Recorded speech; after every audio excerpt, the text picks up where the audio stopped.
brasileira. E me foi passado né, a incumbência de conseguir alguém especialista na área, alguém que conhecesse sobre a economia brasileira, que pudesse falar um pouco para a gente, para os alunos, principalmente para os alunos que vão fazer o ENAD, e aí a gente começasse a trabalhar mais esse tema e alguns outros temas relacionados à economia brasileira de forma geral.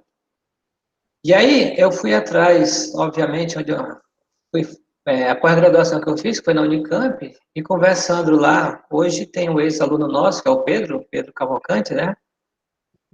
E acessei o Pedro, disse, Pedro, quem é um especialista nessa área de economia brasileira?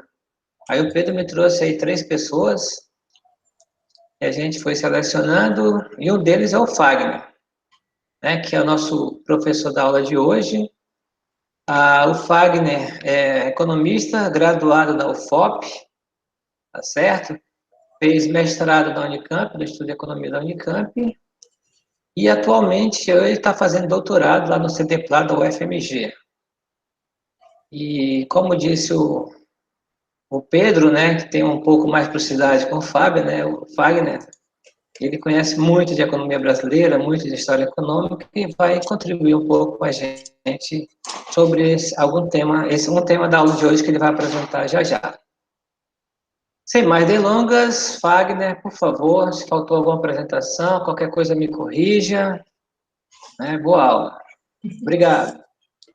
Obrigado, professor. Obrigado ao FAC aí pelo convite. É sempre bom ser convidado para falar das coisas que a gente gosta. Eu sou Fagner, já fui introduzido, meu doutorado em economia, na área de pesquisa História do Pensamento Econômico, mas eu também gosto de economia brasileira. Na época da graduação, eu dei monitoria de economia brasileira, então são temas que é sempre bom voltar. Eu vou abrir minha apresentação e a partir desse momento acho que eu não vou conseguir ver vocês, então se alguém puder me avisar se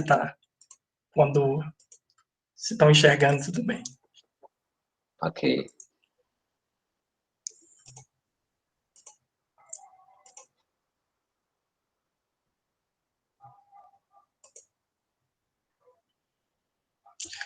Todo mundo está...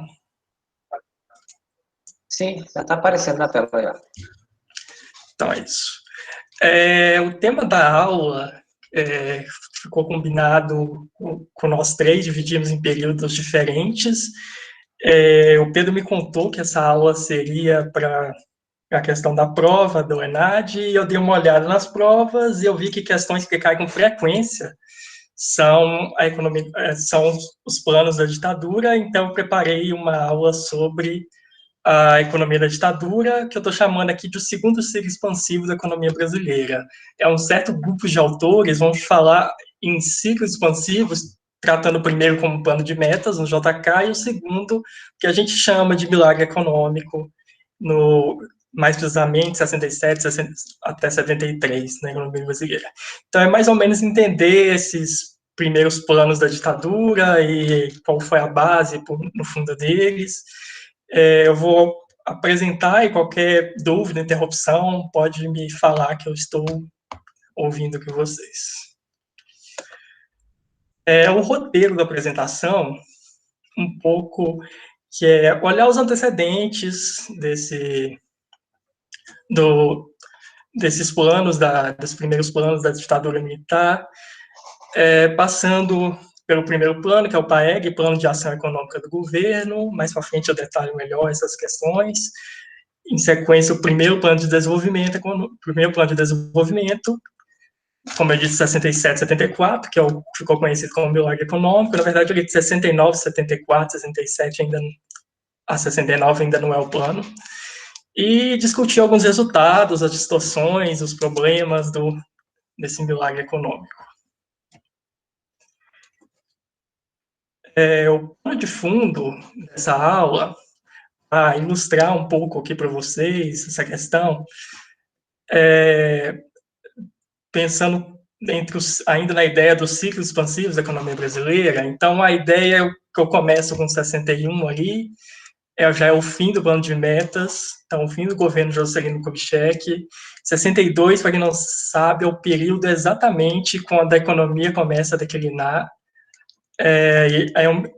Entre um período de recessão e crise política, uma crise política que a gente sai do presidencialismo, vai para o parlamentarismo, tem uma série de planos de estabilização econômica, é um período de grandes tensões sociais, é um período muito conturbado que ele se desova no golpe de 64, que os primeiros planos que a gente vai discutir, o PAEG, que é um plano de criar uma institucionalidade para preparar para um novo ciclo de crescimento.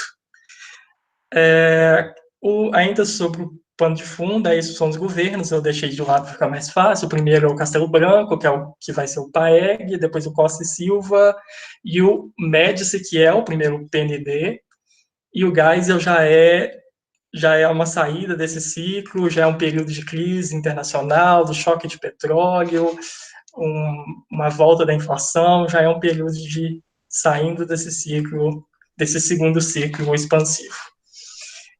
Para fim de comparação, eu trouxe alguns dados aqui para mostrar para vocês. A economia brasileira, é sempre bom pensar a economia brasileira dentro do paradigma da industrialização integral. Nesses anos do pós-guerra, mais precisamente, começou um esforço de industrialização muito presente, mais presente ainda nos governos, e que de 47 a 80 foi um período de grandes transformações estruturais e de grande crescimento. Olha, a média de taxa de crescimento foi 7,1%, isso é acima da média mundial, e a taxa média de industrialização, 8,5%. Ó, de 55 a 62, perdão, está errado aí no slide, que seria o primeiro ciclo expansivo, o período de JK, 7,1% a taxa de crescimento do PIB, crescimento médio por ano. E o período de recessão, de 62 a 67, vai para 3,2%, e 67 a 73, um segundo ciclo ainda mais vertiginoso, de 11,2%, com crescimento industrial ainda mais vertiginoso ainda que o primeiro ciclo. Então, é isso que é o pano de fundo que a gente vai discutir aqui. Já indo para os antecedentes, primeira questão, o fim do primeiro ciclo expansivo. Como eu disse, a questão do governo JK, e o plano de metas, para quem se lembra, ele termina com um monte de... ele dissolve um monte de dilemas e um monte de problemas, tanto de uma questão de um fim do ciclo expansivo, quanto uma questão de toda uma institucionalidade que ele estava requerindo, que estava em falta, que resolveu um monte de problemas com a inflação. Quando eu estou dizendo como institucionalidade inadequada, é bom lembrar que a gente não tinha um banco central, a gente tinha somente o órgão da SUMOC, o Banco do Brasil, ele tinha algumas funções de banco central, mas ele também atuava como banco privado, era uma bagunça, não tinha um controle nesse período da economia brasileira ainda, da emissão de moeda, do controle monetário da economia, ainda era um problema que ficou evidente no fim do plano de metas, como começou uma expansão dos recursos de modo inflacionário. Então, o problema que desovou no fim do plano de metas. E virou ilustrou a necessidade de reformas. Que reformas são essas? Uma reforma administrativa, uma reforma tributária, reforma agrária. Percebeu-se que a industrialização ela estava gerando, os frutos dela estavam alcançando pouca parte da população, a pequena fração da população. Então, gerou demandas no campo, por reforma agrária. E, então, o fim do plano de metas já é um período de tensões sociais e de desaceleração. Então, o problema inflacionário, como eu disse, tem a ver com essa questão, muito a ver com essa questão da institucionalidade também. E olhando para o pensamento econômico, a tese do Ricardo Belshoff, que é a mais famosa do pensamento econômico, ela se discute que o pensamento econômico, o desenvolvimento era o tema do desenvolvimento econômico. Todo mundo que está no Brasil, dos nossos pensadores, estavam discutindo desenvolvimento, seja os liberais, seja o que ele vai chamar de desenvolvimentistas ou estruturalistas.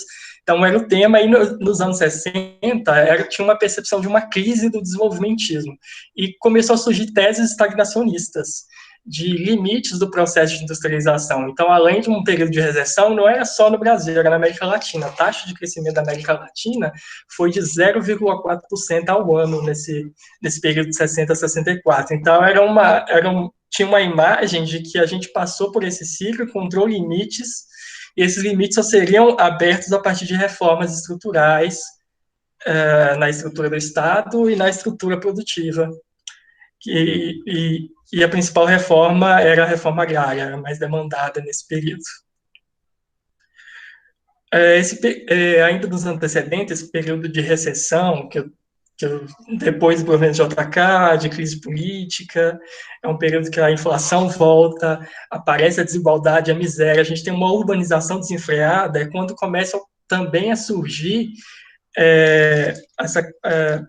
as primeiras favelas estão surgindo, a urbanização de São Paulo, de Rio, é uma urbanização totalmente descontrolada e que acarreta em muitas tensões sociais. A desigualdade começa a se mostrar, e que era uma coisa que não se acreditava. Na época, tinha uma imagem de que a industrialização resolveria todos os problemas, inclusive os sociais.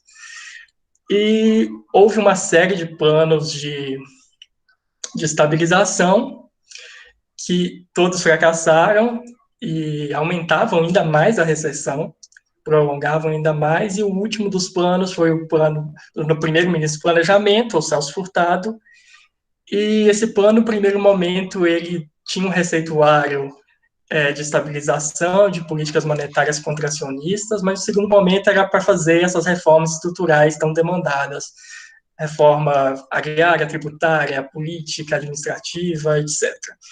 Então, é um contexto de crise política e é um contexto de desaceleração e de tensões sociais e de demandas por reformas. Esse contexto, eu peguei uma citação do Furtado para ilustrar bem esse período, o que é o sentimento de viver esse período dos anos 60, que do livro Brasil, do livro de 1962, Desenvolvimento e Subdesenvolvimento. O Furtado vai dizer isso no início do livro. A tese central desenvolvida é a seguinte: a economia do nosso país alcançou um grau de diferenciação que permite a transferência para o país os principais centros de decisões da vida econômica. Em outras palavras, o desenvolvimento recente da economia brasileira não se fez apenas no sentido da elevação da renda real média do habitante do país, mas também assumiu a forma de uma diferenciação progressista do sistema econômico, ao qual conquistou crescentemente individualização e autonomia. Então, nessa parte, o que o Furtado quer dizer que com a industrialização, nosso primeiro ciclo expansivo, aquele momento a gente saiu do governo JK, transformou a estrutura produtiva e está olhando a autonomia que a gente ganhou. Autonomia em que sentido? A gente saiu de uma economia primária exportadora que depende muito do contexto externo, e a gente tem agora um mercado interno, a gente transformou a estrutura produtiva, a gente saiu de uma fase inicial de um processo de industrialização, está numa fase pesada de trazer as indústrias de bens de consumo duráveis, a indústria de bens intermediários.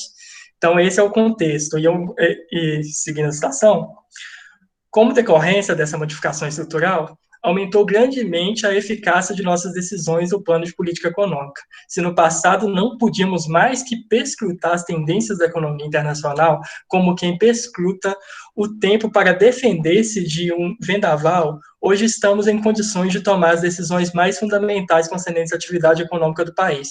Destarte, o mais importante não é que podemos autodirigir-nos, e sim que não nos resta outra saída senão fazer. Em 62, no momento que a gente começa a decair, ilustra muito a mentalidade da época de que avançamos na industrialização, falta essas reformas estruturais para autodirigir o nosso desenvolvimento e democratizar o desenvolvimento, fazer alcançar as massas. E esse contexto é interrompido pelo golpe militar, que faz reformas, mas essas reformas são levadas a uma modernização excludente, uma modernização conservadora, como a gente também vai discutir aqui. Primeiro, a economia da ditadura. Eu coloquei aqui como herança o estreitamento das relações com os Estados Unidos, a deterioração da balança de pagamentos, a inflação que estava em alta, acho que 63 já estava acima de 100% ao ano, o PIB aos 63, 0,6% ao ano, um período de recessão, o descontrole fiscal, eu tratei do descontrole da emissão de moeda, mas a questão também é a necessidade de uma reforma tributária, uma reforma administrativa, também não tinha um controle tão efetivo da questão fiscal, e o fracasso de políticas de estabilização. O descontrole monetário, eu já tratei.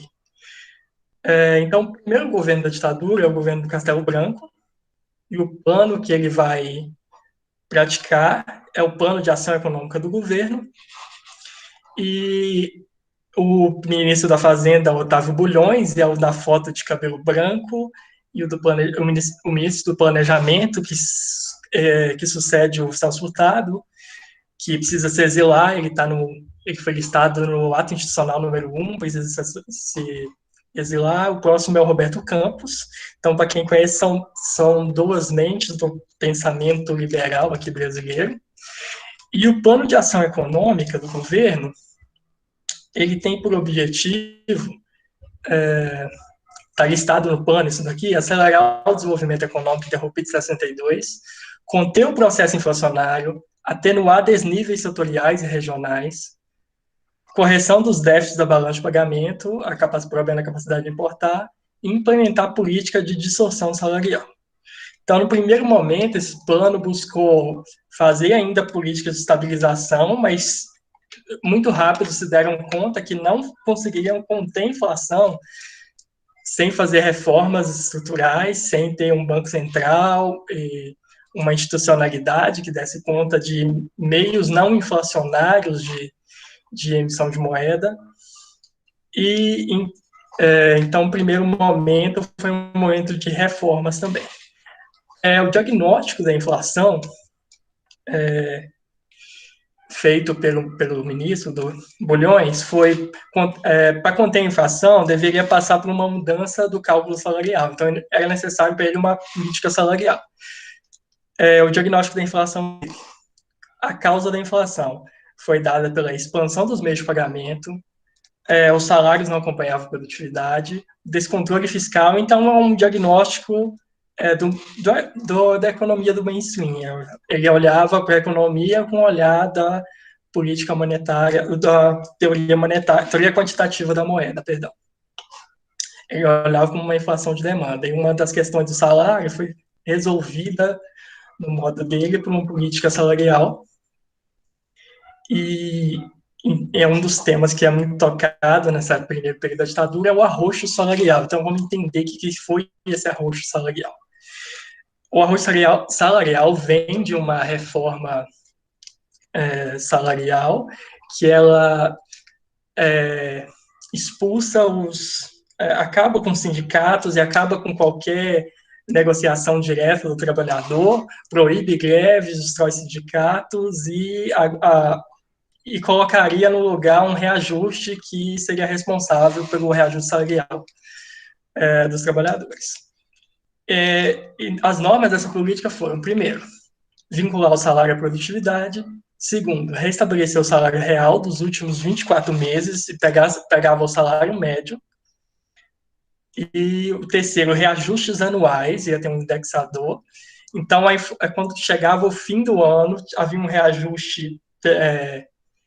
reajuste dos últimos 24 meses, que era feito pela metade, e como o próximo reajuste ele só vinha daqui a um ano, tinha um reajuste da inflação da inflação futura, que é o quarto ponto. E essas metas, então, estabeleciam metas da inflação futura, mas essas metas eram subestimadas, não condizeram com o que aconteceu.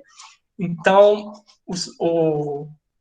para ilustrar um pouco o que foi esse arroxo salarial, o salário real, que é a fórmula do lado, é igual ao salário nominal sobre o preço. Então, se o ajuste era sempre subestimado, a inflação ficava sempre acima dos níveis de... A inflação ficava sempre abaixo aos níveis reais de inflação, os níveis de preço subiram, ainda era um contexto de inflação, mas de 3 dígitos.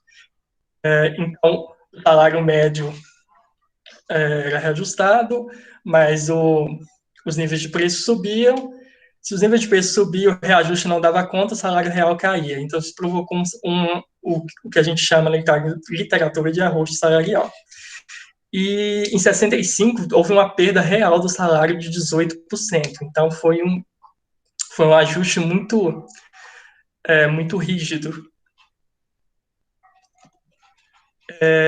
Uma segunda reforma do período da ditadura foi a reforma tributária. Então, são sempre reformas que estavam em discussão antes da ditadura, mas elas são sempre feitas sem considerar questões sociais, sem considerar a questão da desigualdade, sem preocupações nesse sentido. Então, a reforma tributária, ela altera a forma de financiamento do setor público, ela coloca os títulos, a gente finalmente vai ter um banco central, vou mostrar na reforma financeira, meios de correção monetária, uma criação de novos impostos, imposto de renda, imposto direto, o ICM, que é o equivalente ao ICMS, que a gente conhece hoje, reajuste de preços do serviço público, então os níveis de preço dos serviços foram reajustados no período, lembrando que com a perda do salário real, então a situação do trabalhador estava bem ruim nesse período, e a coordenação do sistema tributário, que é uma primeira imagem que a gente tem hoje, já foi do sistema tributário, ela foi construída nesse período, uma coordenação entre União, Estado e município. Então, o saldo desse período foi a modernização do arcabouço institucional e o fortalecimento do Estado com o aumento da arrecadação. Uma outra reforma, a reforma financeira, que criou o Banco Central, e agora com os títulos, havia os meios de financiamento não inflacionário, que agora a gente consegue criar uma dívida interna, tem um controle do estoque monetário, questão que foi o problema do plano de metas, como eu tratei anteriormente. Outras coisas foram criadas, outros órgãos e instrumentos, foi a formação do Sistema Financeiro Nacional, que também ajudava na questão do financiamento das empresas, foi criado um Sistema Financeiro de Habitação, Sistema Nacional de Crédito Rural, então são todas reformas que vieram do PAEC, que também ajudaram nesse contexto da questão do problema da institucionalidade que se encontrava nos anos 60. Então, a criação de novos bancos de investimento, mercado de títulos, de ação, são todas criações desse período da economia brasileira. E um sistema institucional de crédito ao consumidor. Então, são todas inovações do PAEC. Reformas do comércio exterior também houveram. Houve uma aproximação muito estreita com os Estados Unidos, assim como todas as ditaduras, houve uma aproximação muito forte, recebeu muito financiamento dos Estados Unidos, uma Aliança para o Progresso, criada em 62 ou acho que 61, era um dos meios que estabelecia, mandava recursos para fazer essas reformas e para apoio na economia brasileira. Havia uma ligação muito forte entre os governos ditatoriais e os Estados Unidos. Mini desvalorizações foram utilizadas, cambiais, então isso servia para sinalizar para o exportador brasileiro qual que seria a tendência do câmbio, então pode continuar exportando, eu vou manter essa estabilidade no câmbio, então essa é a função das mini desvalorizações cambiais. Um afrouxamento da legislação do capital estrangeiro, então uma abertura comercial muito forte, começou aqui, vai ser ainda mais profunda no próximo plano, a entrada de multinacionais, uma transnacionalização do sistema econômico, muito dos anos 70, mas já tem suas raízes nos anos 60. A captação de recursos externos e a simplificação da União e o sistema cambial. Então, eu tinha muito essa questão de simplificação do sistema cambial, tinha muito quem lembra dos governos Vargas, usar várias taxas de câmbio, uma taxa de câmbio para importar, uma para importar bens essenciais, outra para bens de luxo. Então, isso acabava criando distorções nos preços também, era um problema. Foi útil por um momento, mas também criou vários problemas que precisavam ser ajustados. E o acesso a crédito de curto e longo prazo. E, de novo, o apoio externo, a Associação Internacional de Desenvolvimento. Isso é uma associação dos Estados Unidos, muito ligada à ONU. E para ilustrar o saldo dessas reformas internacionais, eu desenhei mais ou menos uma balança de pagamento. A balança comercial ela estava em alta, a gente exportou bem mais. A balança de rendas ela caiu, houve um vazamento de juros, de lucro, que é a questão da abertura, e a conta capital esteve em alta, a entrada de capital estrangeiro, e a conta financeira, investimento externo direto. Então, o problema da balança de pagamentos, deterioração da balança de pagamentos dos anos 60 foi resolvida nesse período com essa reforma, a partir dessa reforma. E a política monetária e fiscal, como que ela foi conduzida nesse período? Inicialmente, um aperto de liquidez muito forte. Então, eu diminuo o estoque de moedas, isso gera, para quem lembra lá do ISLM, reduz o PIB. Uma política contracionista, uma política fiscal contracionista, lembra que aumentaram os impostos, diminuiu, embora tenham diminuído os gastos do governo, diminuir a oferta monetária. Então, foram políticas contracionistas no primeiro momento para tentar resolver o problema da estabilização. E agora, o que ajudou também foi a emissão ao uso dos títulos, a emissão não inflacionária do estoque monetário e a contenção do déficit também. Então, num primeiro momento, para conter a inflação, foram políticas contracionistas, e depois houve um afrouxamento mais adiante. Acho que a gente vai tratar disso. E os resultados gerais desse primeiro plano de ação econômica do governo, PAEG.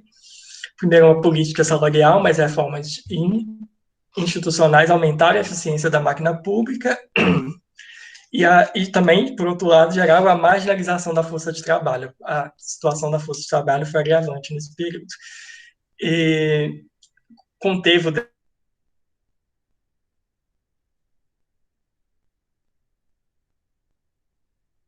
vários planos de estabilização que deram errado. Agora, com essas reformas, esses gargalos foram sanados. A inflação reduziu por meio do arroxo, da restrição de liquidez, novas formas de financiamento não inflacionário, como a gente tratou, e os problemas de curto prazo, essa questão do arroxo, diminuiu a demanda, junto com uma perda de liquidez muito forte, gerou uma paralisação da produção, especialmente no ano de 64, de várias empresas. Então, foi um período muito conturbado. Esse resultado vem depois de uns anos. E o aperto do crédito também é a questão inicial dos primeiros anos, um aperto monetário muito forte. E os efeitos?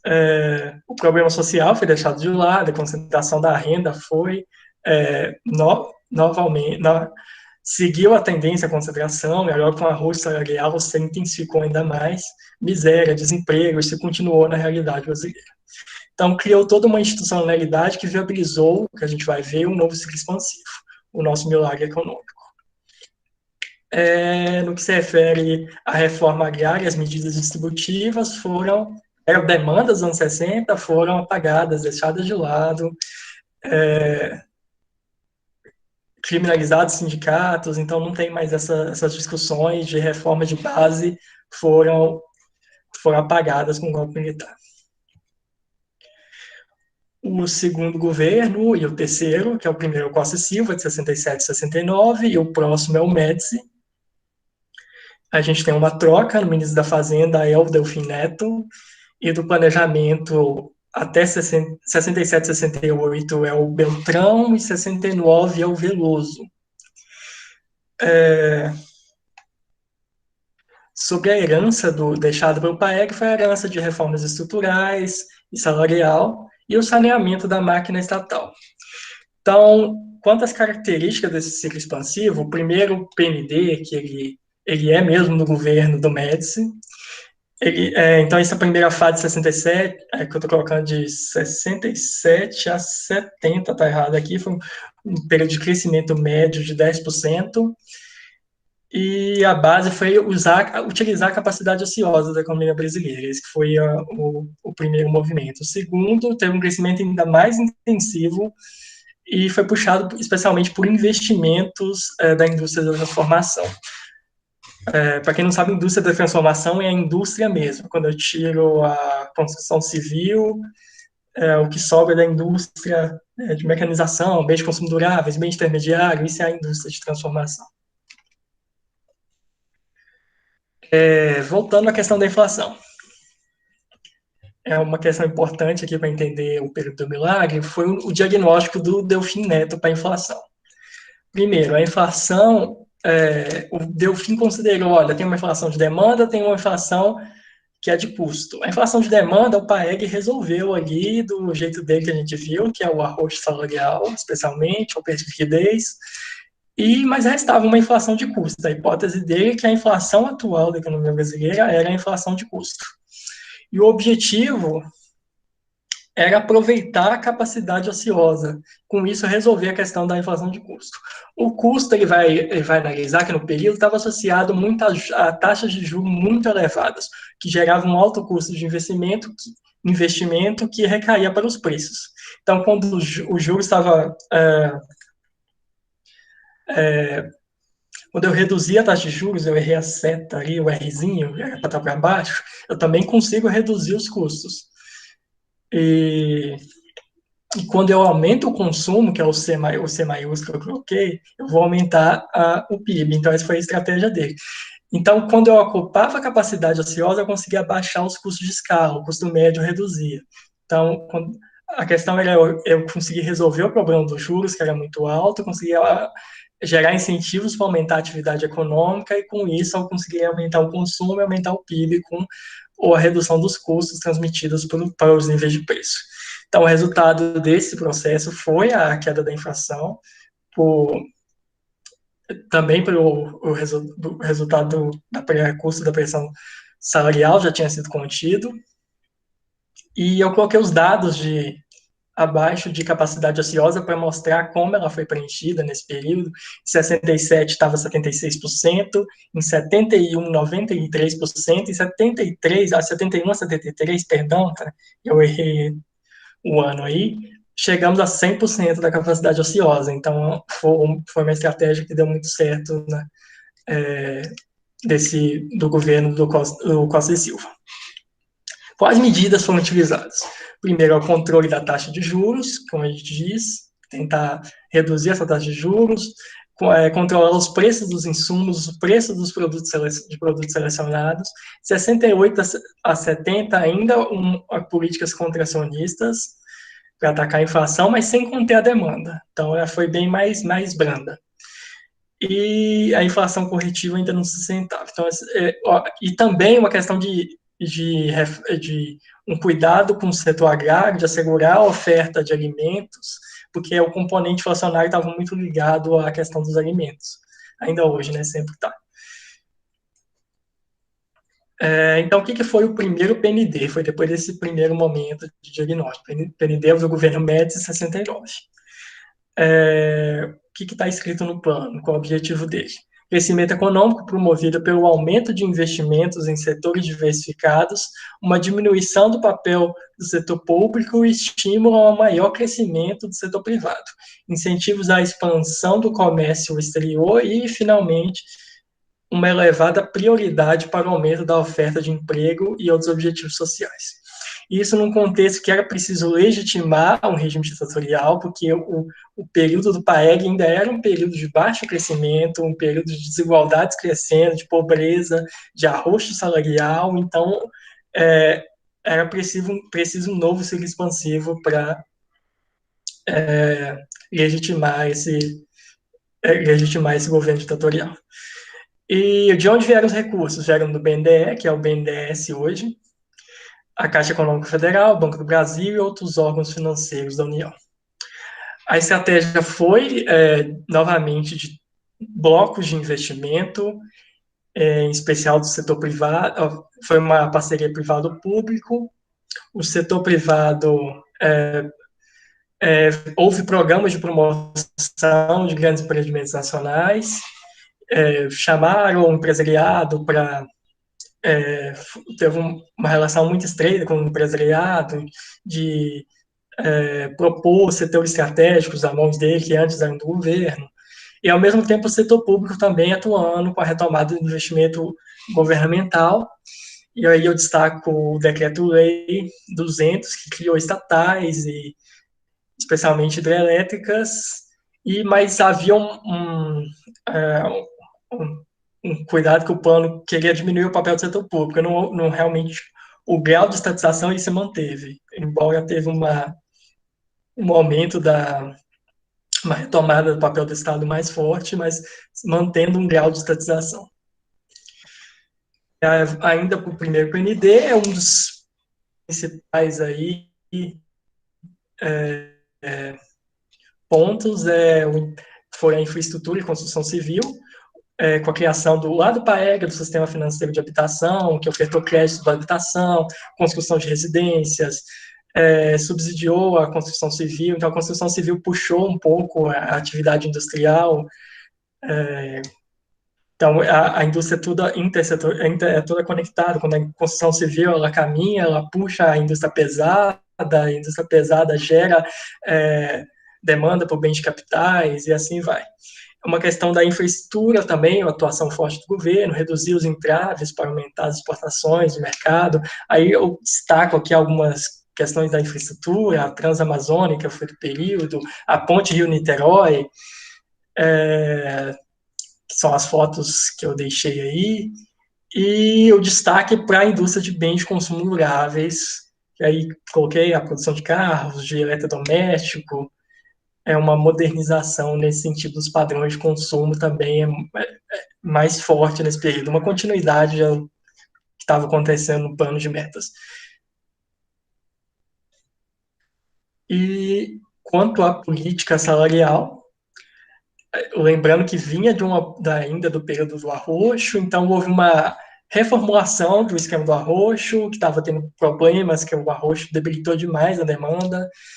Então, houve uma mudança na fórmula do cálculo, ele corrige essas metas subestimadas, ainda é um salário arrochado, vamos dizer assim, mas houve uma certa melhora nesse período, após 68, com a inflação reduzindo, então tirou um pouco desse medo dos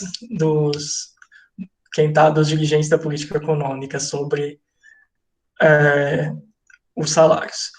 E também a melhora na mão de obra qualificada. Quem estava ligado a esses setores acabava conseguindo receber salários melhores. Mas também um agravamento da política, um agravamento da ditadura, o momento do AI-5, um período mais grave, mais sangrento da ditadura.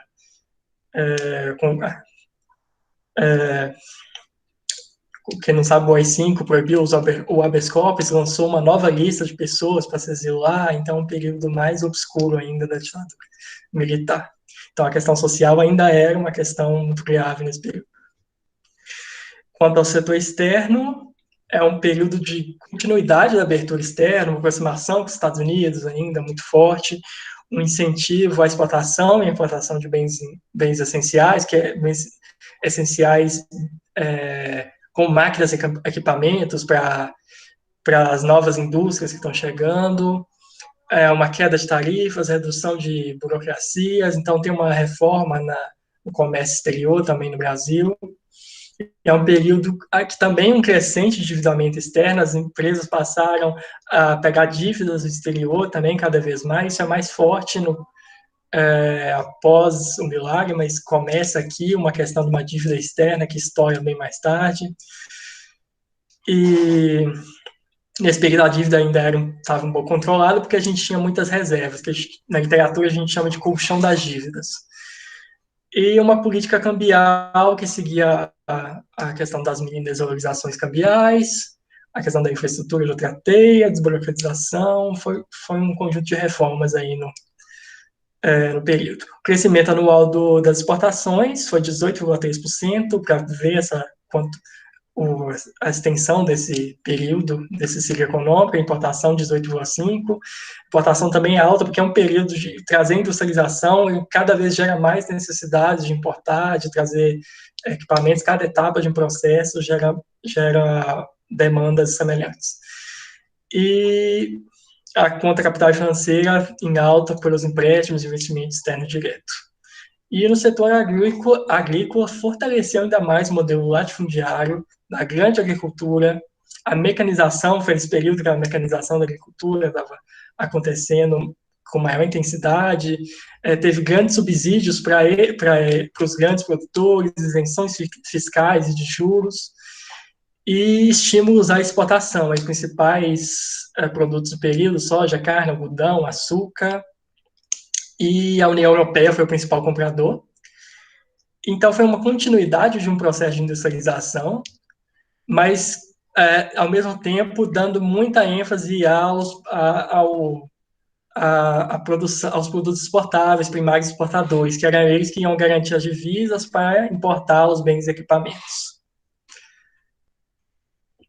Quanto à política monetária e creditícia, houve um crescimento da base monetária, agora o uso de títulos e outros mecanismos favoreceram isso. Após 68, uma política monetária expansionista, então aquele aperto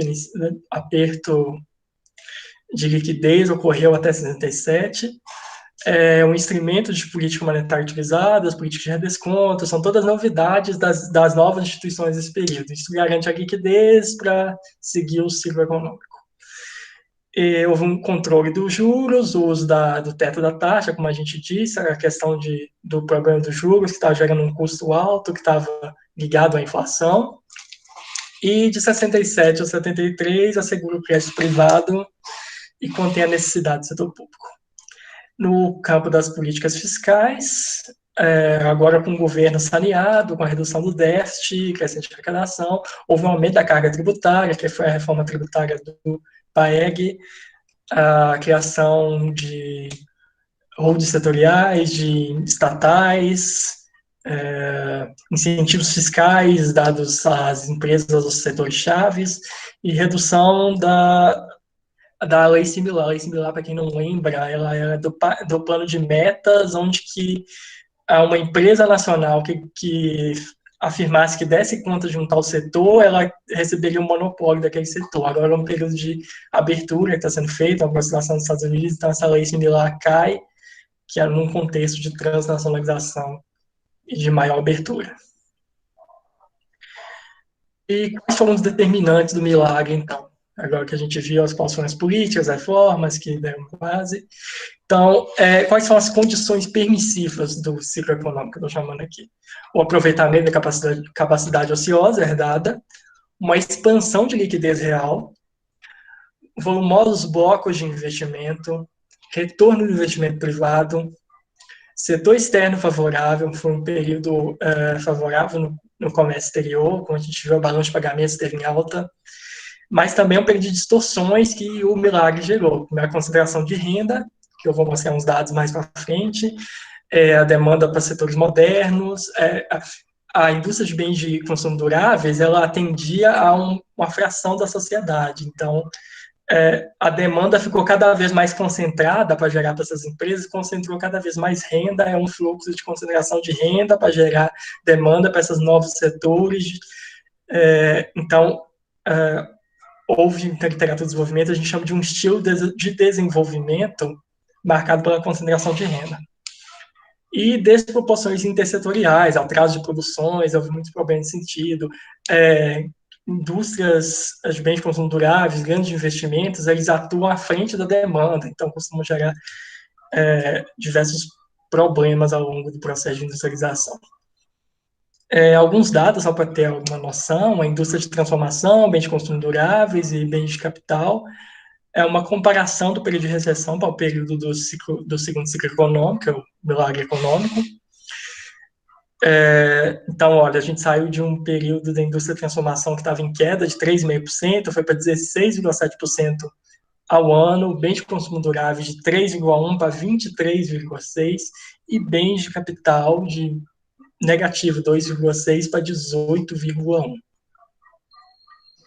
E o saldo desse milagre econômico é o desenvolvimento excludente, como eu discuti aqui, uma grande massa que segue sem participar dos frutos do desenvolvimento, uma concentração de renda, desigualdade, miséria, ainda era uma marca do Brasil.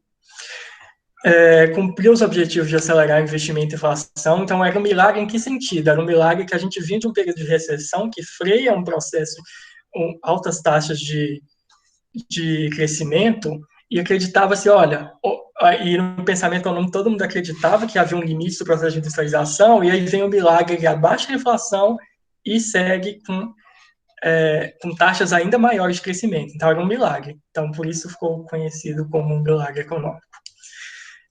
O caráter autoritário da política econômica, política social regressiva, que é a questão social que não foi enfrentada, a recuperação mínima do salário mínimo, mínima mesmo, crescimento da desigualdade de renda, que eu já falei em cima, e o afastamento do desenvolvimento regional, a questão da SUDENE, órgãos chaves aí do desenvolvimento do Nordeste, a SUDENE é a Superintendência do Desenvolvimento do Nordeste, o Norte e o Nordeste foram mais afastados dessa questão do desenvolvimento regional, por questões que aconteciam.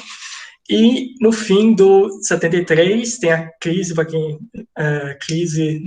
a primeira crise do petróleo, que a gente recebe ela mesmo em 74, que já é o período que a gente vai voltar à recessão, ao início de uma recessão. E um período de elevada dependência do petróleo, a inflação vai voltar devido ao choque do petróleo, a gente era muito dependente do petróleo, vai aumentar o custo dos nossos produtos, o petróleo é uma matéria-prima básica. Então, só para ter uma ideia agora da questão das taxas de crescimento, 64, 3,4%, 65, 2,4%, para ver como foi solucionando essa questão do crescimento. 6,7%, 4,2%, e aí depois alcançando uma média de 11,2% até 73%. E a formação bruta de capital chegando a 20,5%.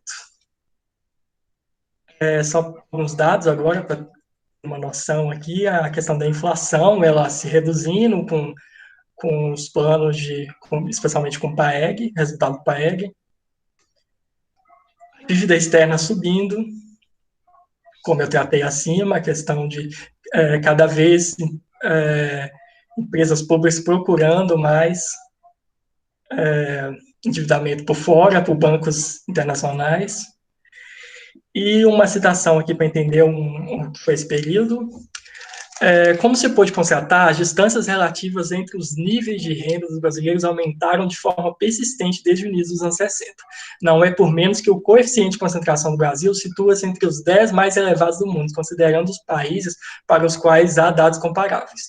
Por outro lado, de 74 a 75, não obstante o vigoroso crescimento observado nos anos anteriores, cerca de 1/3 das famílias brasileiras ainda permanecia abaixada da linha da pobreza absoluta, equivalente a 2 vezes o menor do salário mínimo mensal do país, ou seja, $364 anuais de gasto por pessoa, para mostrar um pouco essa questão da desigualdade. Já caminhando para o fim, a questão do problema da desigualdade, vários autores estudaram essa questão da desigualdade, os índices, diferentes índices para mostrar essa questão da desigualdade, como estava nos anos 60, como estava nos anos 70, os 40% mais pobres reduzindo a sua parcela da renda, e os 5% mais ricos aumentando, quando a gente olha a diferença de 60 para 70, e um último gráfico aqui que mostra várias porcentagens aqui das camadas populacionais. A gente olha o 1% mais alto e o 5% mais alto o tanto que eles aumentaram a renda nesse período, e os 50% mais pobres e os 30% mais pobres, o tanto que eles perderam. Então, é uma ilustração do problema, das distorções do milagre econômico. A principal literatura utilizada foi essa, e algumas questões que eu tirei das provas sobre esse período aí que eu queria colocar para vocês. Questão 16, ela foi tirada da prova do ENAD de 2006. Entre 68 e 1973, a economia brasileira apresentou uma elevada taxa de crescimento com baixa inflação, sendo tal período apontado como milagre econômico. Contribuíram para esse milagre econômico a realização de reformas tributárias, financeira e salarial no período de 64 a 67, primeira. A segunda, a existência de capacidade ociosa na indústria no início do período, segundo termo.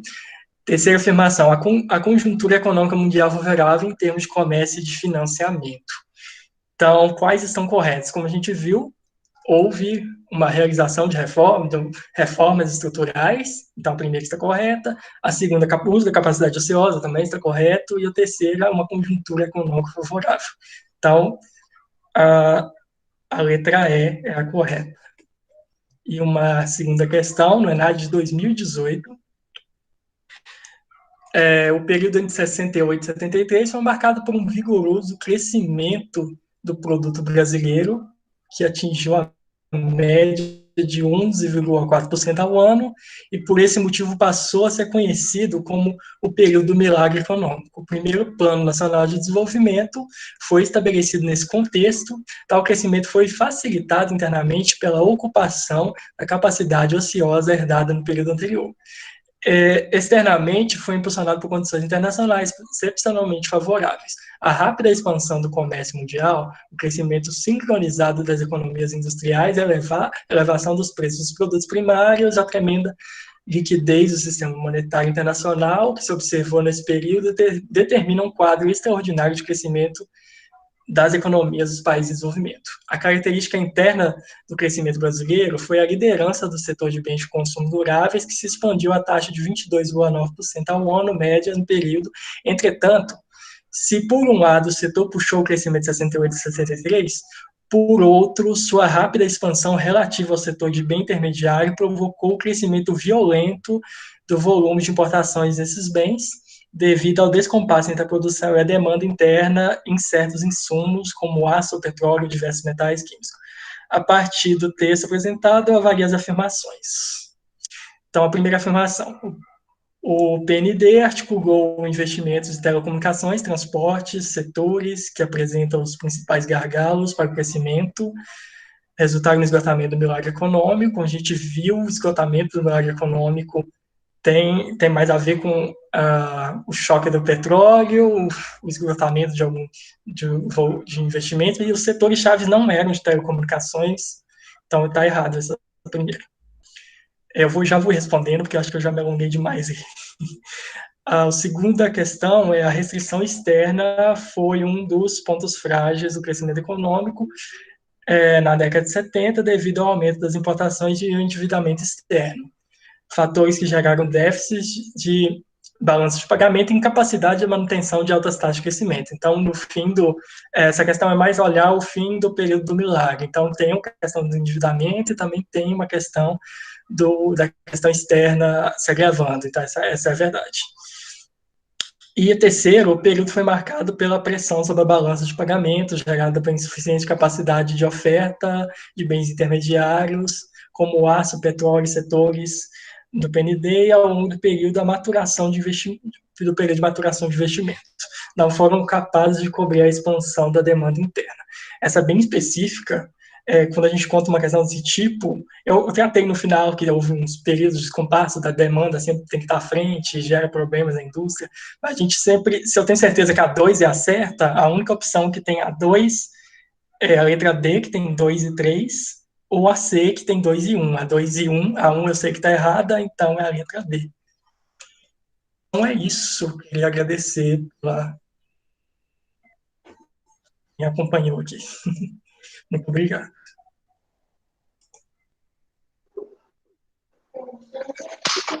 Ok, obrigado, Fagner, pela brilhante exposição, bem esclarecedora. Muito Inclusive, obrigado. trouxe essas discussões das questões do ENADA, porque é para isso que serve, né? Para a gente preparar nossos alunos para passar pelo ENAD. Não tem jeito, todos no final do curso tem que passar. E às vezes a disciplina está muito longe e você não tem como estar estudando recorrentemente as questões que são trabalhadas. Eu não sei, Robson, Sheila, se vocês têm alguma questão.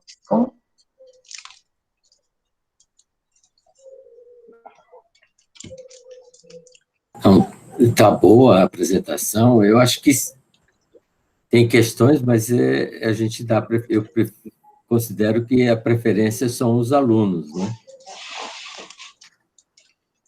Legal. Bom, então vamos abrir, né, para quem quiser fazer alguma pergunta para o Wagner, fique à vontade que a gente vai anotando aqui. Beleza, estou à disposição. Vamos lá, pessoal.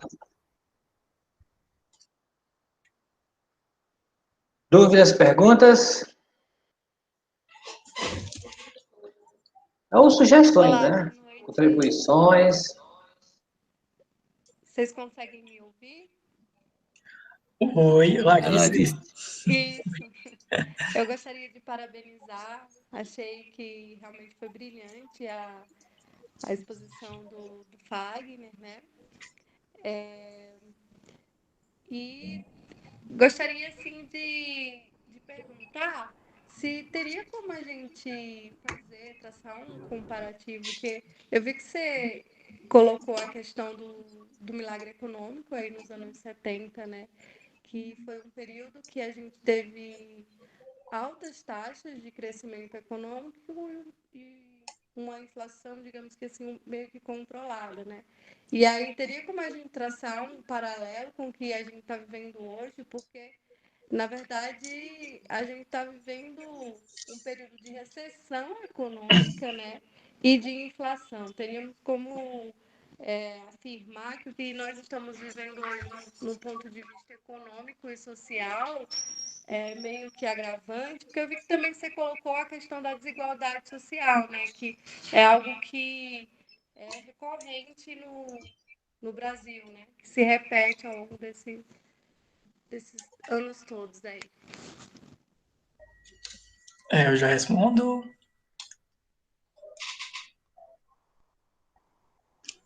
Fique à vontade, Fagner, pode responder. Beleza. Oi, Larissa, prazer. Você aqui, nem tinha te visto. A questão, comparar com a questão atual é totalmente outro contexto, né? Com certeza um período, novamente, de um grave contexto social, depois das reformas que a gente passou ainda, recentes, reforma da Previdência, reforma e todas as demais. É difícil, porque eu estou tratando de um período que o Estado atuar é muito bem visto, as pessoas queriam um Estado atuante, queriam grandes, volumosos blocos de investimento, então é um período que isso era bem aceito, não tinha essa crítica ao Estado, essa questão como tem hoje, então o Estado hoje ele está na questão tanto no meio do político, no meio da sociedade, e não tem essa visão mais que prevaleceu no pós-guerra, até antes, depois dos anos 30, mas essa visão do Estado. Então, também concordo, é um período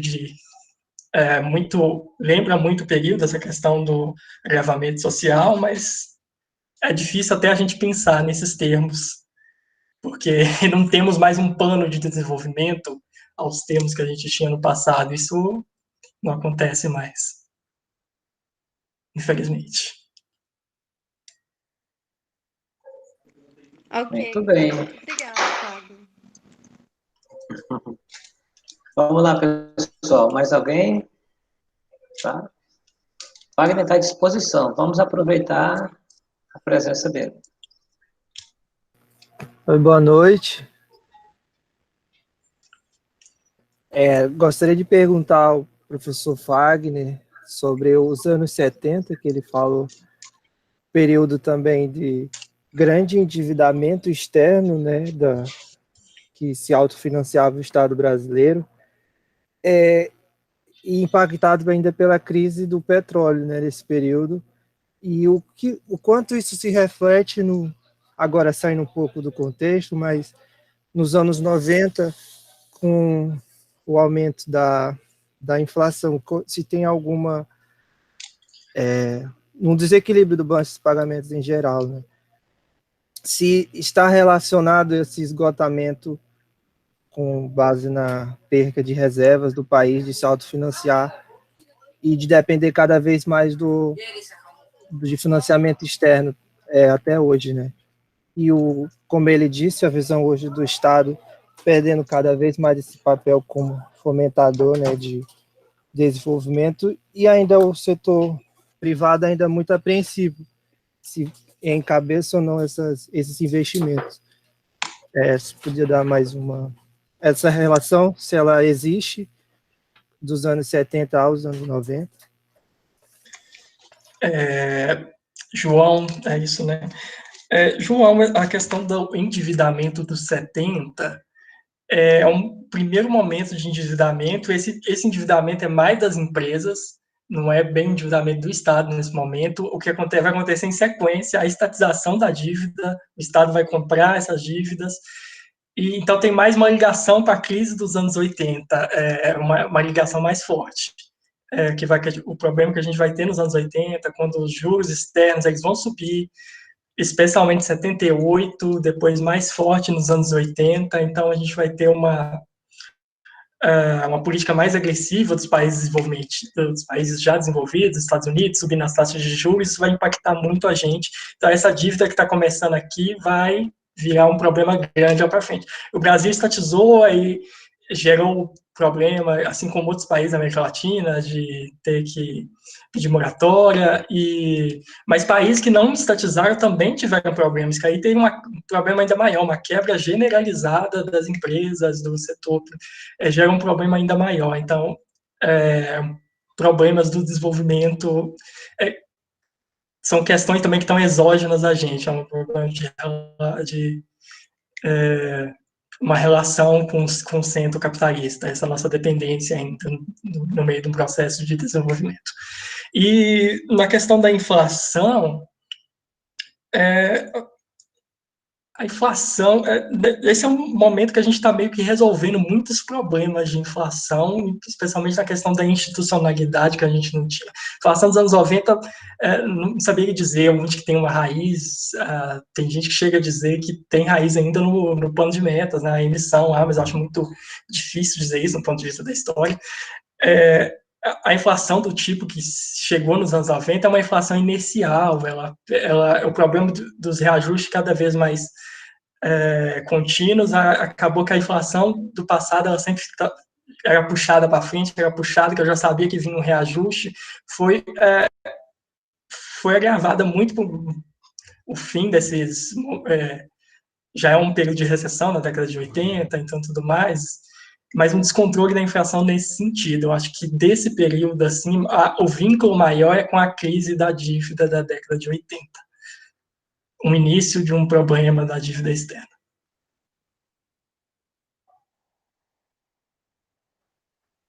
Muito bem. Mais alguém, pessoal?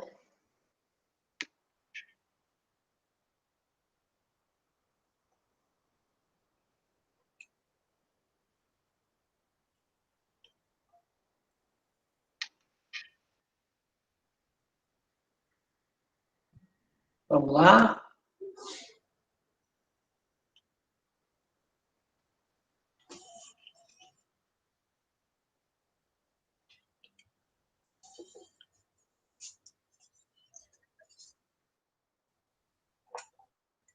Bom, não tendo mais alguém, Robson, por favor.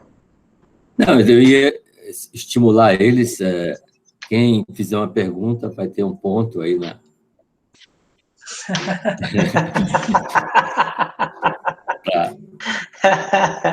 para avaliação. É uma boa ideia, né? para não ficar sem participar, né? Quer dizer, vamos estimular aí, esse é o incentivo. A Vitória, a Daiane, né? Os nossos alunos aí participarem, né? Quer dizer, a gente teve... Eu vou até aproveitar a colocar um problema que eu tenho trabalhado com contabilidade social e talvez aí a pergunta que a Larice fez da questão da atualidade. Eu percebo, dentro dos dados das contas nacionais, dos principais setores, né, você tem alguns setores, a gente tem a redução da indústria, né, quer dizer, cada vez mais o setor industrial tem participação menor no PIB, e o que a gente observa, uma das questões lá, sobretudo, um dos setores da tabela de recursos e usos, que tem melhor resultado é o setor imobiliário, né? Quer dizer, significa que os empresários, a gente percebe também muito frequentemente, os jogadores de futebol acabam aplicando muito em imóveis, né? Então, o setor imobiliário é um setor mais dinâmico da economia brasileira, né? Você tem um resultado que não é bom, não gera, talvez gere emprego pela construção civil, mas não é um setor dinâmico na economia, né? Então, eu queria situar um pouco esse aspecto. Eu acho que tem muitas questões, independente dos pontos que os alunos podem ganhar, né? Tem também uma questão que é o custo da força de trabalho, chamado Custo Brasil, que foi um pouco do resultado desse período, que é a criação do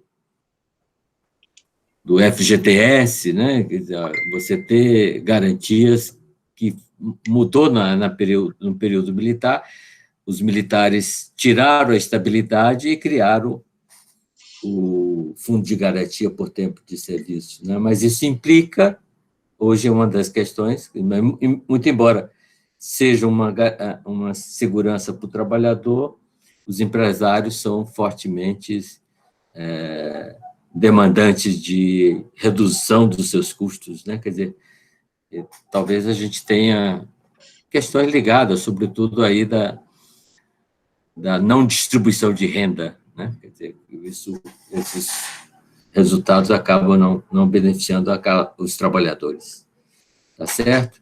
Então, eu fiz uma pergunta, mas eu quero que os alunos ganhem os pontos, que também você pode responder e ver se algum aparece aí depois.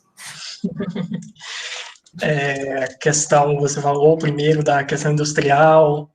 Hoje, depois a gente passou por um ano de uma regressão da porcentagem da indústria, outra questão muito diferente do período que a gente vivia, apresentei nos anos 70, que eram grandes projetos industriais. Então, agora a indústria se reorganizou, depois dos anos 70, ela vem com uma nova fase de industrialização, que a gente estava alcançando o que era a indústria moderna, de bens de consumo duráveis, bens de indústria pesada, e a indústria dá outro salto lá fora, ela vem com a microtecnologia, a questão da informação, e a gente já fica para trás, e daí por diante, só problema para a nossa questão industrial. É um processo de, especialmente depois que as reformas dos anos 90, um processo de regressão industrial, e a indústria, o papel dela tem que voltar a destacar, o papel dela na questão da transformação estrutural, tanto que ela está ligada aos outros setores. Quando a indústria ela cresce,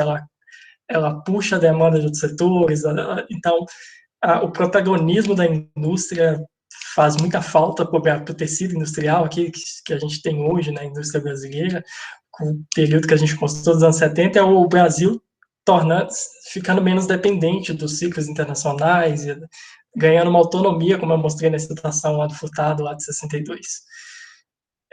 Então, esse protagonismo da indústria aí que você está dizendo, agora a questão do mercado imobiliário, é o que está demandando, então, mostra essa questão. A questão da financiarização também é o que gera dinheiro aí hoje para esses novos empresários. Tem a empresa, mas investe a maioria nos fundos de financiamento. Então, isso é um problema por a questão que a indústria também que gera empregos de qualidade, que nós, economistas, precisamos formar e encontrar empregos. Aí é essa indústria que traz esse tecido social. E a questão você trouxe do problema do custo do salarial, é complicado, que a questão do trabalhador, tanto do empresário, como você mostrou, quanto do trabalhador, tem um problema muito grande, mas também, por um lado, essa questão do custo salarial, um argumento muito utilizado, que ele vem para passar essas reformas. Eu lembro que 10 anos atrás, algo assim, essas reformas todas que a gente fez no governo Temer, em sequência, elas estavam todas sendo, era uma pauta da economia em geral, mostravam sempre gráficos comparando o custo salarial do Brasil, o custo do México e da China, e a gente precisava passar por isso, a gente passou por essas reformas e a gente ainda não tem, ainda não resolveu o custo salarial, não resolveu também a questão do empregado, o trabalhador ainda ganha pouco, e também voltando a uma questão do tecido industrial completo, a complexidade econômica é importante disso, ter um tecido, o desenvolvimento econômico para aumentar os níveis de salário, na teoria de desenvolvimento a gente relaciona com o aumento da produtividade do trabalhador, que também é muito importante a indústria nesse sentido. Então, é a indústria que traz esse aumento da produtividade, que vai somente com o tecido industrial complexo a gente começa a resolver esses problemas industriais. E não saberia dar uma solução aqui para a nossa questão dos FGTS. Ou seja, em resumo, né, a gente tem aí uma condição muito mais complicada do que há 50 anos atrás, né? Tanto no quesito econômico quanto social. Né?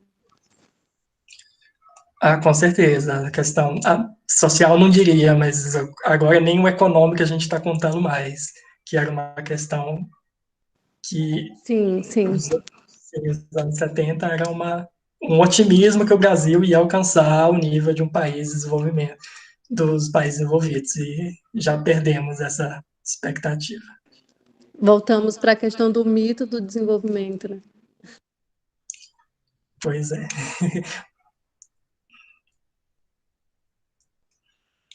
Ninguém vai ganhar um ponto, né? Será que ninguém quer ganhar um ponto? Então, vou aumentar para 2 pontos, né? Ou então um iFood, Robson, tipo. Eu acho que o Pedro levantou a mão, Robson. O Pedro? Eu acho que o Pedro levantou a mão. Tá. Vamos lá, então, vamos ver. Vamos lá, Pedro. Ainda está aí? Acho que não vi, Ô, Fagner. Oi. Parabéns aí, viu? Sempre brilhante aí na parte de economia brasileira, história econômica. Sempre aprendo tanto com você, viu? Fagner, agora, se você puder realçar, destacar assim, porque a gente considera ali, né, o período do regime militar, do milagre econômico, é marcado ali pelo desenvolvimentismo, né? Mas ali, quando a gente vem aqui para os anos 2000, basicamente ali de 2002 a 2014, também é marcado pelo desenvolvimentismo, né, pelas políticas desenvolvimentistas. Mas tem alguns realces que se diferem um tanto, né, principalmente na parte social. Você pode destacar, assim, né, mesmo sendo políticas desenvolvimentistas, em períodos distintos, mas quais são as principais diferenças, assim, principalmente sociais?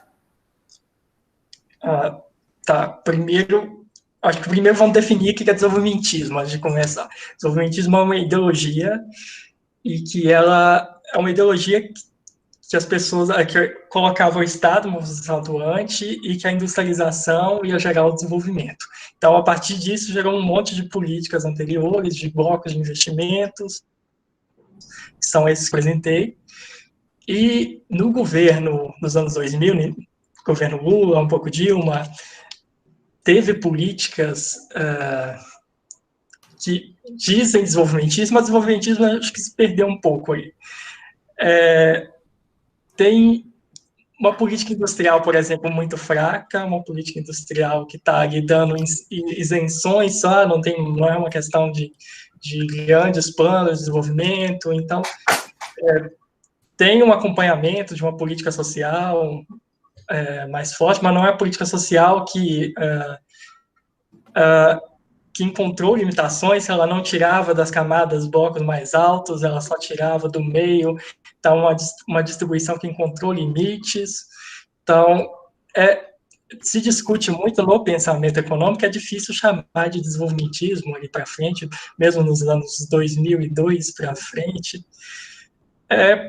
Não tem essa mentalidade do desenvolvimentismo que tinha no período.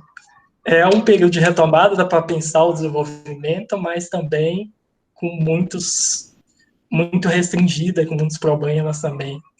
Então, o nosso ciclo lá do governo Lula não é um ciclo de um desenvolvimento industrial é marcado pelo efeito China, e que se aproveitou o mercado interno a partir disso, o desenvolvimento do mercado interno, mas também não é difícil dizer chamar de políticas stricto sensu desenvolvimentistas, vamos dizer assim.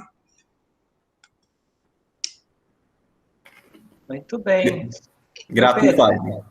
Mas Pedro, tu não vai ganhar o ponto não, tá? Não. Fica tranquilo. Tá certo, mas vê se incentiva aí pelo menos o povo a ganhar um ponto também, né? Muito bem. Vamos lá, pessoal, mais alguém?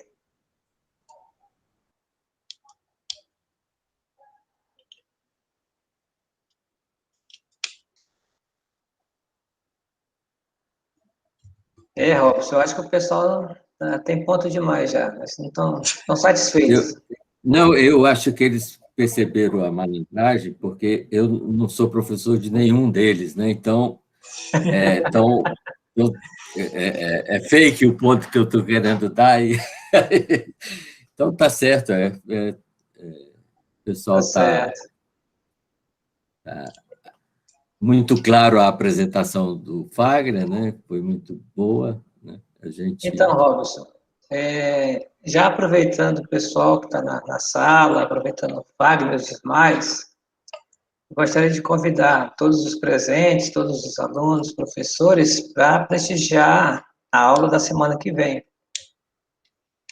né, dia 27 de maio, que também nós convidamos meus professores lá da Unicamp, né, vamos ter o Felipe Amorim, ele é mestre de desenvolvimento econômico da Unicamp, e vai trabalhar o tema da expansão econômica aos planos de estabilização, ou seja, da ditadura militar até o governo Collor. E a Larissa Simone, que está presente aqui, né, que é doutoranda em desenvolvimento econômico, e vai trabalhar o tema o ciclo vicioso do neoliberalismo, de FHC a Dilma Temer. Então, todos estão convidados para a próxima quinta, dia 27, no mesmo horário, a prestigiar a aula dos próximos professores, como fizemos com o Fagner, né? E convidar os professores também para liberar os alunos, para a gente ter uma sala tão representativa como essa. Nós temos 33 alunos, 33 pessoas aqui presentes. E aí, Robson e Sheila, vocês podem dar os informes finais. Ou Fagner, se quiser falar mais alguma coisa. Não, queria só agradecer o convite aí de novo. É um prazer estar aqui na UFAC com vocês, mesmo que virtualmente. E é isso, precisar, estamos aí. Não, agradecer, realmente, foi muito boa a iniciativa de fazer esse contato com os professores de fora, né? E a participação foi também muito boa dos alunos. A gente também reforça o próximo evento na quinta-feira da próxima semana. Então, um abraço lá para os nossos companheiros de Minas Gerais, para o João Antônio. Pode deixar. Um abraço. Obrigado, professor Wagner. Eu que agradeço. Fagner, professora Sheila, gostaria também de agradecer a sua presença, a sua contribuição aqui na nossa disciplina, e gostaria de dizer que você é sempre bem-vindo. Numa próxima vez, eu acho que poderíamos também estar contando com a sua participação, e agradecer que foi uma explanação bem organizada, bem sistematizada, acredito que acrescentou bastante em termos de conhecimento para os nossos alunos, né? Então, muito obrigada pela sua presença, volte sempre. Eu que agradeço. Obrigado, professores. Muito bem, pessoal. E é isso, agradecemos a todos, a participação de todos, a presença, e contamos com vocês na próxima quinta, tá bom? No mesmo horário, 19 horas. Obrigado, boa noite. Boa noite. E agradecer, claro, né, ao Fagner pela disponibilidade, pela, né, a contribuição que você está dando para a gente. Eu acho que é muito legal, como né, acreditamos que os próximos vão ser tão brilhantes como você. Muito obrigado, viu, Fagner? Obrigado de novo. Muito bem. E é isso, pessoal. Boa noite a todos. Boa noite, gente. Até mais, viu? Grato, Fagner. Obrigado, Pedro. Boa noite. Boa noite. Agradecido pela exposição, professor Fagner. Obrigada pela... Obrigado, João. Boa noite. Grato, pessoal. Boa noite, Larissa. Saudades. Espero que em breve a gente possa se encontrar. Pois é. Tá joia. Larissa qualificou hoje, viu, Fagner? Ah, é, gente? É. Nossa, hoje é aquele dia, né? Tchau, pessoal. Boa noite. Valeu.